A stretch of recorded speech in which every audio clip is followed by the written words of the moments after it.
Hola, soc Lourdes Toledo, autora de La Inquietud. La Inquietud és el meu segon dietari després d'American Dreams. És un dietari que va estar guardonat amb el 37è Premi d'Assaig Josep Vallverdú i és un llibre que he esperat amb molta inquietud i amb molta estima a qui es queda, que estiguin al carrer i que el podeu trobar ja des de fa unes setmanes i que està publicat per l'editorial Pagès, Edicions de Lleida.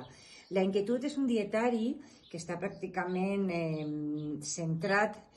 en aquesta inquietud, valga la redundància, que ens produeix tornar als orígens,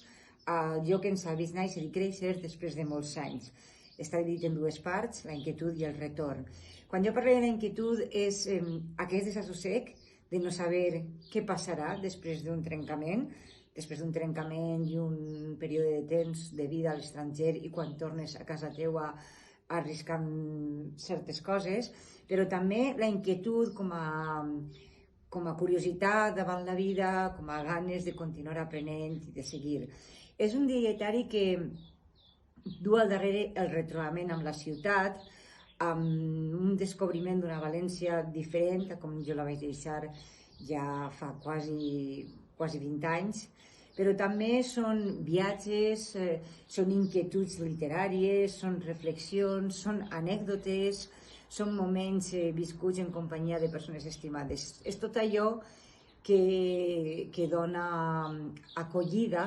el gènere del dietarisme, perquè és un gènere flexiu on hi ha poca responsabilitat més enllà a lo millor de datar el dietari, de donar-li una cronologia, donar-li un fil conductor, però per a mi la responsabilitat més gran és que, a pesar d'escriure des del jo, el dietarista siga capaç de transcendir l'anècdota personal i fer que allò que nosaltres hem viscut i hem vist amb els propis ulls puga d'alguna manera commoure i dir coses al lector. Per tant, és un dietari que està escrit sobretot, pense jo, amb honestedat i amb un sentit de l'humor que he intentat no perdre en tot moment, perquè sobretot és en les situacions a lo millor que trobem més difícils o més tenses, en aquelles que necessitem més sentit de l'humor. I així n'està fet aquest llibre a base d'anotacions del dia a dia, de lectures,